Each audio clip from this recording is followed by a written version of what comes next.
Hello, thanks for coming.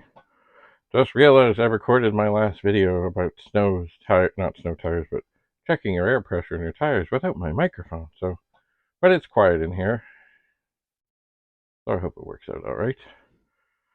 Anyway, another thing I want to talk about, not at all computer related, but important, especially if you're in an area where you do not pay a flat rate for water.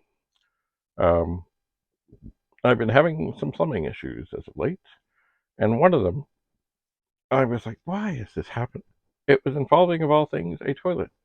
And it didn't matter what I did, it just kept on slowly, ever so slowly, running. But even a slow little leak, a slow little leak like that can go through, bunches and bunches of, oh dear, bunches and bunches of water.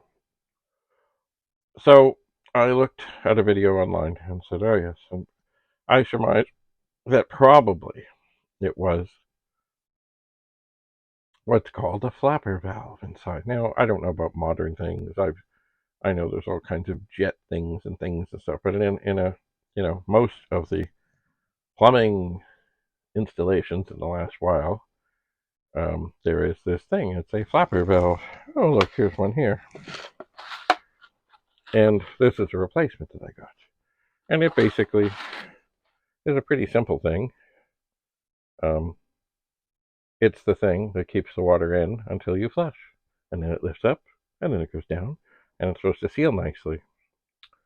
And unfortunately, mine was not sealing nicely. And also, I don't know if you can see on this one, it has little fingers that go over and clip into place. The flapper valve that was in the toilet that I was dealing with did not have these little fingers. It had basically holes. And imagine this, and if you've not been inside of a toilet, although I'm sure we've all had experience with toilets, there's basically two things that come out, and then there's little kind of fingers that come up. And so in order to get the flapper valve off, like with this thing, you just have to kind of give it a little pry and pull. But with the others that are just go on, you have to find a way to pull it sideways and then twist it and yank it off, which doesn't sound too terrible. But when you're dealing with, as I found, an older flapper valve that is no longer supple, it's no fun. And I was afraid I was going to break something in doing what I had to do with pliers to get this thing off. Thankfully, I did not break anything. But anyway, I did find, of course, that the flapper valve that had been there for a very long time, had it ever been soft and supple, it certainly isn't anymore. It was very hard. And it's funny because, sometimes, toilets will run and, you jiggle the handle and then everything goes and it's fine. But I remember definitely when I would know that this toilet was fine because I would hear the flapper valve literally slam into place. Well, anyway, something has happened, and it was just running ever so slightly. And I thought, okay, well, and actually the water had been turned off for about a week because there was an incident.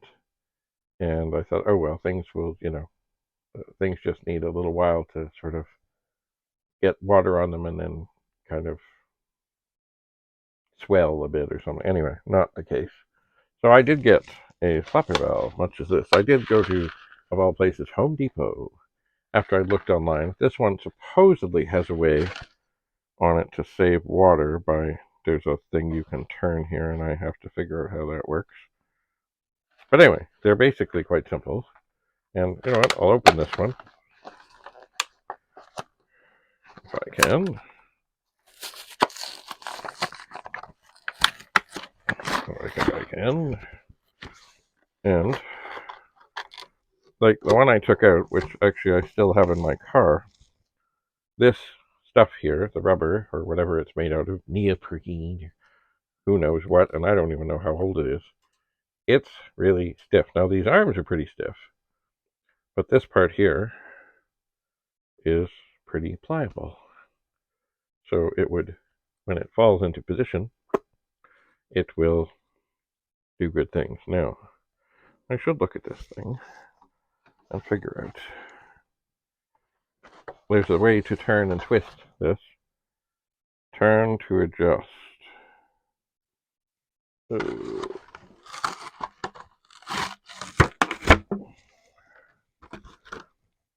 And I do want to adjust. Let's see.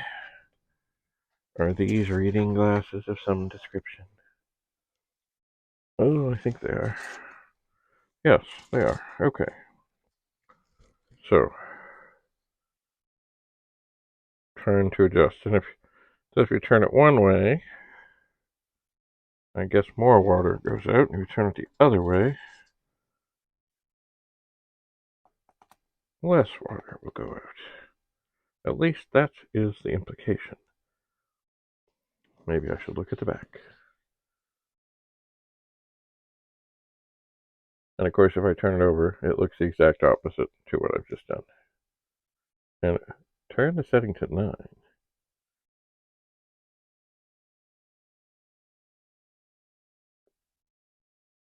Uh-huh. As it says, plus more water flushed, less water flushed. So, turn the setting flush toilet. If able to flush, adjust down to 8 and flush again. Continue to adjust down one setting until the toilet is unable to flush properly. Oh, I see. Alright, so actually what I've done is the exact opposite. Now I did not do this on the one that I put in, but maybe I should. I don't know what that does. But anyway, that's what it says.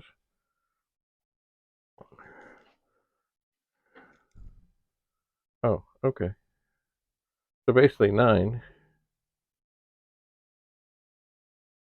would restrict the amount the least, and 1 would restrict the amount the most. I must check on what it is that I've done. Anyway, this is not difficult. Basically, this is a little clip that clips onto the handle. You're supposed to leave about half an inch of play.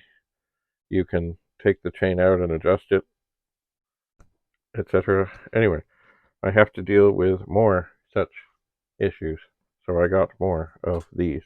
And these are not the cheapest ones, but I figure it's good to save water. But I also did very much like that these little fingers just go over and don't have to be pried off in such a miserable fashion. So I will keep you posted on how that goes, and I'll get a light and I'll look inside the one that I've already put in and see which way I have it. I will, and see how hard it is to adjust. But it doesn't seem that it would be too hard to adjust, I guess. Just have a towel handy. Anyway, these things, supposedly this is good for 5 years. Now, I know the ones around here haven't been changed in a lot longer than that. And who knows, maybe this rubber, which is quite pliable and supple, and well, maybe it will harden up from water and chemicals and things and stuff over the years. I don't know. But if you're having trouble with a running toilet and you're concerned about wasting water, this is probably the first thing to start with. And I think after tax, this thing was in the vicinity of about $13 Canadian at Home Depot. And once again, I like these fingers. Because I really, really, you know what, I was thinking of just replacing the whole thing, because the toilets, they're not new. But it's certainly a lot less expensive to replace this and find satisfaction than go through the whole rigmarole of replacing the whole toilet. So if you do have trouble getting the old flapper off, I would say one thing to try is, if you've got the water turned off, if you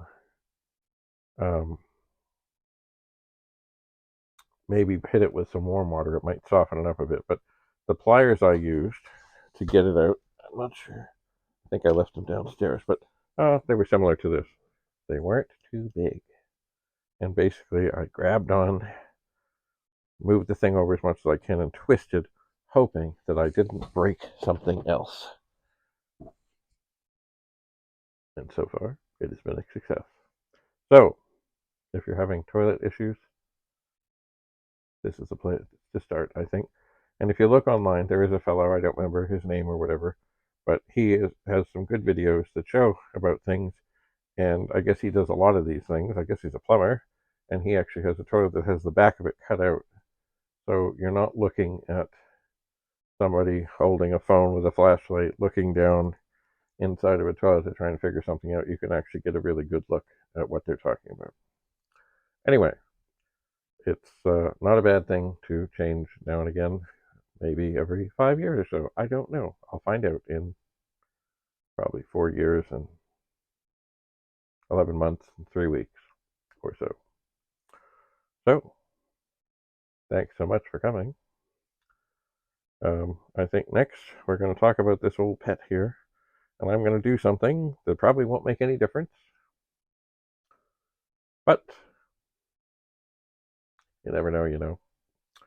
So once again, stay tuned. Bye for now.